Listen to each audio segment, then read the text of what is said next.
Halo teman-teman semuanya. Oke, kembali lagi. Kita akan mempelajari materi ketiga ya, yaitu tentang kristalografi. Nah, ini sambungannya nanti belajarnya tentang mineralogi. Jadi, abis kristal kita belajar mineral. Jadi, kadang anak-anak kebumian itu nyebutnya materi krismin gitu. Nah, apa sih yang dimaksud dengan kristalografi? Ini dari gambar kristal ya, ini. Grafein menggambaran ya. Kristal berarti artinya itu zat padat yang mempunyai susunan atom atau molekul yang teratur berulang secara 3 dimensi yang dapat mendifraksi sinar X. Jadi kristalografi itu mempelajari tentang penggambaran kristal gitu. Kristal-kristal itu dibatasi oleh bidang banyak yang mengikuti hukum-hukum matematika, terutama hukum simetri. Jadi ini lebih erat ke materi tentang kesebangunan geometri bangun ruang ya, gitu.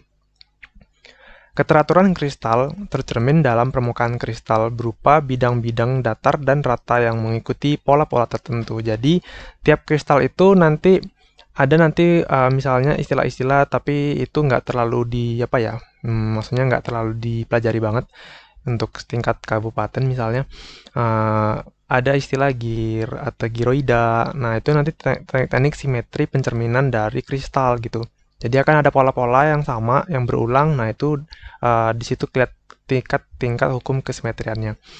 Nah, terus ciri-ciri dari mineral apa? Nah, sebelum masuk ke ke mineralogi sama kristalografi itu kita harus pahami dulu itu tentang mineral atau kristal.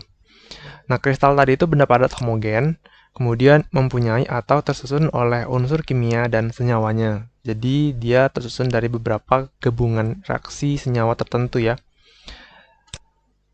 Mempunyai susunan atom yang teratur yang dicerminkan oleh bidang-bidang kristal. Nah, ada lagi beberapa istilah di kristalografi itu kayak lattice ya. Lattice itu nanti komponen-komponen unsur tunggal dalam setiap ikatan kimia dari si kristal tadi. Nah, itu.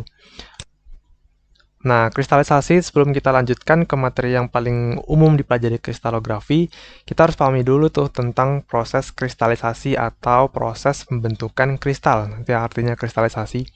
Jadi, pembentukan kristal itu dipengaruhi oleh banyak hal gitu ya. Nah, misalnya itu dari kecepatannya. Nah, kecepatan kristalisasi itu mempengaruhi bentuk sama ukuran gitu. Nanti ini bakal erat banget sama materi petrologi beku ya. Itu nanti erat banget ini pembentukan kristalisasi di bagian jenis batuan beku yang misalnya ekstrusif sama intrusif. Itu nanti kita pelajari di sana aja.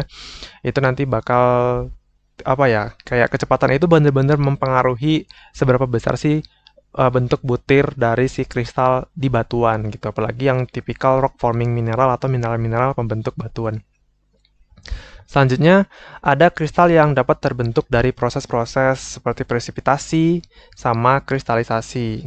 Ya, ada presipitasi sama kristalisasi.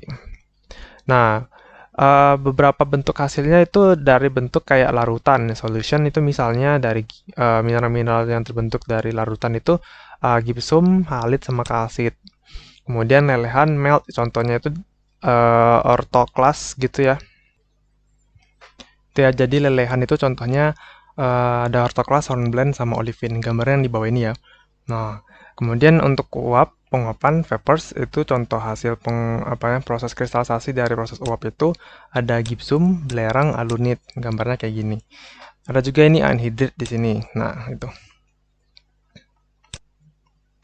Nah, jadi ini dia inti dari materi kita tentang di kristalografi ini, yaitu penggolongan dari sistem penggolongan kristal menjadi beberapa sistem. Nah, ada 7, tapi sebelum itu kita harus pahami dulu dari 7 kristal itu apa-apa aja yang menjadi dasar dalam penggolongannya. Yang pertama, ada jumlah sumbu simetri. Nah, itu jumlah sumbu simetri itu berapa banyak kristal bersumbu yang punya misalnya panjang yang sama gitu. Nah, ini kristal tuh kadang dia bersumbunya ada 3, kadang ada 4 gitu. Berikutnya ada sudut-sudut yang dibentuk oleh sumbu kristal. Nah, semua sumbu itu saling tegak lurus. Nah, salah satu sumbu kadang ada yang tidak tegak lurus, kadang ada yang ketiganya itu saling tegak lurus, dan kadang ada yang salah satunya itu harus membentuk formasi tertentu, sudut tertentu, kayak misalnya di heksagonal ya, sama trigonal, itu kadang dia harus membentuk jumlah sudut tertentu gitu. Nah, itu.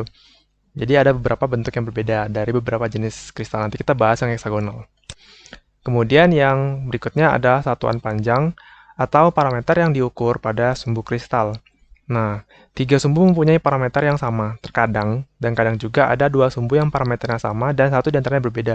Ada bahkan yang semua sumbu parameternya itu beda. Nah, jadi tergantung dari sumbu parameternya. Apa aja? Yang pertama ada, ini apa ya, 7 kristal tadi yang udah aku mention. Yang pertama ada kubik. Nah, contohnya itu ada intan, garnet, halit, pirit, sama fluorit. BTW, ini materi kristal itu kalau aku ya, menurut point of view atau sudut pandang aku, ini benar-benar materi hafalan sih. Jadi, mau nggak mau mah kita anak kebumian harus ngapal ini. Kayak sistem kristal sama contoh-contohnya ini gitu.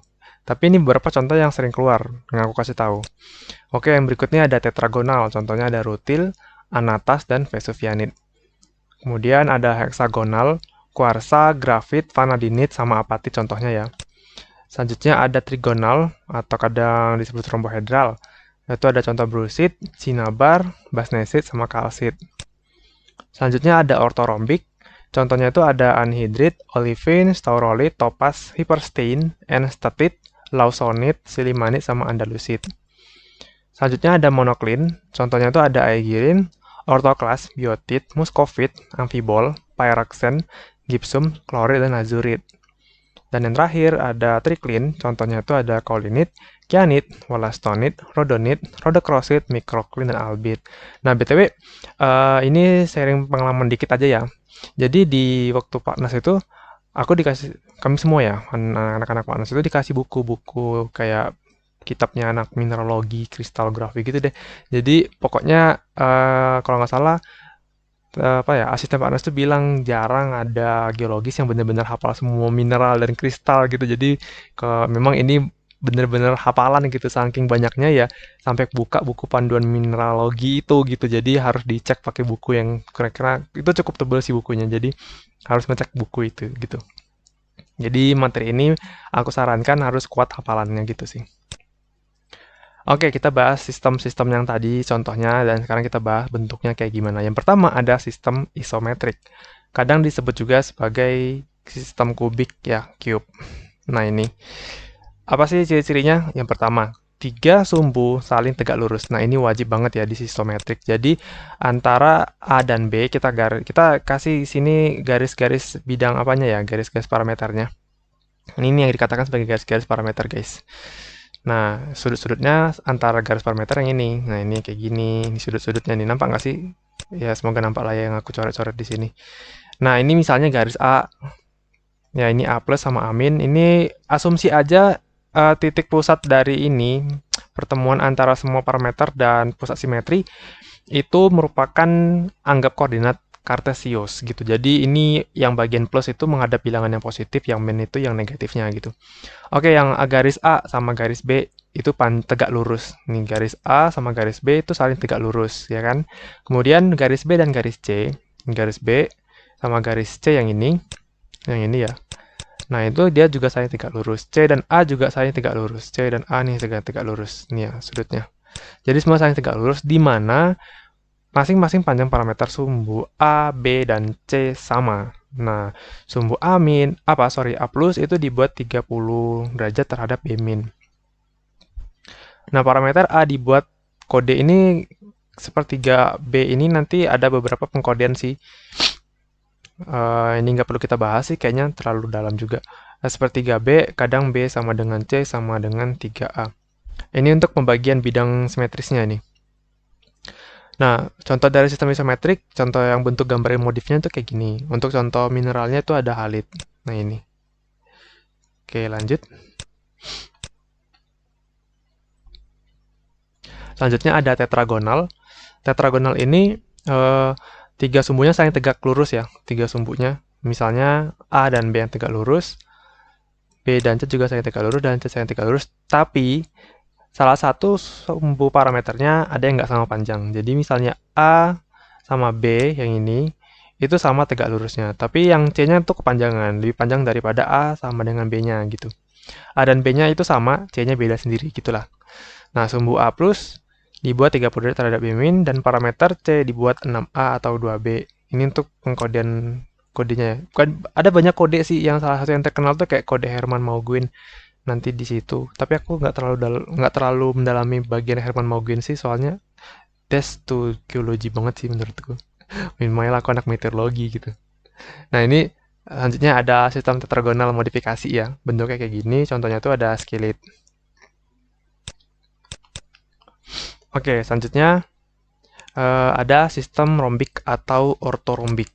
Nah, di sini tiga sumbu saling tegak lurus. Tetap ya, masih saling tegak lurus. Ini saling tegak lurus, A sama B. Ya, lihat juga di gambar contohnya ini. Yang B tegak lurus dengan C tegak lurus dengan A. Namun, di sini udah beda semua panjang sumbu parameternya. A sama B udah nggak sama juga lagi dengan C. A, B, C tidak sama semuanya. Nah, untuk pengkodean ininya, sumbu A plus dibuat 30 derajat terhadap B min, parameter dibuat A sama dengan 3B dan C sama dengan 2A. Untuk sistem ortorombik modifikasi bentuknya kayak gini. Yang penting intinya tuh sama sih, walaupun dibentuk bentuk muka luar kristalnya beda-beda, tapi bidang sistem simetrisnya itu sama gitu. Di misalnya ini saling tegak lurus tapi beda panjang gitu sih. Contoh mineralnya ini ada sulfur. Nah, sulfur murni ya. Jadi sulfur murni bentuknya tuh kayak kristal, bukan bubuk. Yang bubuk mah buat mandi. Oke, lanjut. Selanjutnya ada namanya tuh sistem heksagonal. Nah, di sini ya, di sistem heksagonal ini ada 4 sumbu. Nah, di sini yang beda. Kan tadi aku bilang ada yang 3 sumbu, ada yang 4 sumbu ya. Yang ini 4 sumbu, di mana 3 sumbunya membentuk sudut wajib 120 derajat. Dan sumbu yang keempat itu tegak lurus dengan 3 sumbu yang sebelumnya gitu. Jadi, ini yang dibentuk formasi yang 3 sumbu itu jumlahnya 120, tapi dia ke sumbu yang keempat dia harus tegak lurus. Gitu. Nah, ini. Oke. Ini apa aja sih? Ini untuk teknik penggambaran dari 4 sumbu aja. Teman-teman bisa baca sendiri kalau mau. Contohnya itu ada vanadinit, ada kuarsa, dan ini bentuk modifikasi dari heksagonal, bentuknya kayak gini. Untuk di soal biasanya di OSK, OSP juga kadang ada ya. Dia dikasih gambar gitu, kayak gambar-gambar kayak gini. Nanti dikasih pertanyaannya kayak apa contohnya gitu dari kristal itu gitu. Atau kadang ditanya langsung tuh mineral ini tuh tergolong sistem apa gitu. Dibalik-balik aja sih. Oke, selanjutnya ada trigonal. Sebenarnya sama kayak di heksagonal. Beda ini tuh cuman bentuk dari luarnya aja sih, bentuk luarnya. Dia trigonal ya bentuknya kayak ya segitiga trigon gitu sih. Contohnya tuh ada magnesit sama kalsit. Selanjutnya ada sistem monoklin. Sistem monoklin ini dia 3 sumbu ya. Nah, ini ada 3 sumbu. Sumbu A, sumbu B yang ini, terus ada sumbu C yang ini. Nah, ini. Nah, di mana saling tegak lurus ya. A sama B itu, A sama, ada beberapa yang nggak sama nih. Yang A sama B tegak lurus. Nih, A sama B tegak lurus. Terus yang B sama C-nya, tegak lurus. Tapi di sini sudut yang C-nya itu lebih kecil daripada A, tetap nggak sama dengan 90 gitu. Jadi ini kalau ini gambarnya nggak apa ya, tidak terlalu representatif. Jadi aslinya gambar sistem monoklin itu kayak apa ya, buatnya itu kayak ketupat tapi dimiringin gitu loh. Wait, aku gambar coba ya. Semoga masih bisa deh.